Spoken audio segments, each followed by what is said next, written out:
तुम्ही स्वामींना अक्कलकोटच्या वटवृक्षात शोधताय की चित्रात? पण कधी तुमच्या शेजारी बसलेल्या दुःखी माणसाच्या डोळ्यात पाहिलंय का? कदाचित स्वामी तिथेच तुमची वाट पाहत असतील.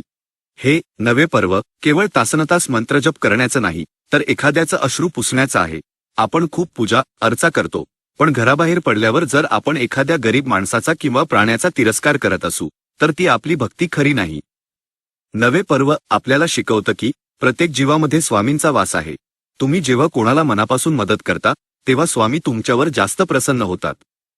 नवे पर्व भक्तीकडून माणुसकीकडे जाणारा प्रवास. या नव्या टप्प्यावर आपल्याला हे समजून घ्यायचे आहे की माणुसकी जपली तरच भक्ती फळाला येते. दुसऱ्याच्या दुःखात धावून जा. भक्ती म्हणजे केवळ माळ जपणे नाही, तर संकटात सापडलेल्या व्यक्तीला आधार देणे आहे. तुमची एक छोटीशी मदत कोणाचं तरी आयुष्य वाचवू शकते, आणि तीच खरी स्वामींची पूजा आहे. वाचेत गोडवा ठेवा. एखाद्याला पैसे देता आले नाहीत तरी चालतील, पण कोणाशीही उद्धटपणे बोलू नका. समोरच्याचा स्वाभिमान दुखवणं ही सर्वात मोठी पाप वृत्ती आहे. सर्वांशी प्रेमानं वागा. स्वामींना तेच हवंय.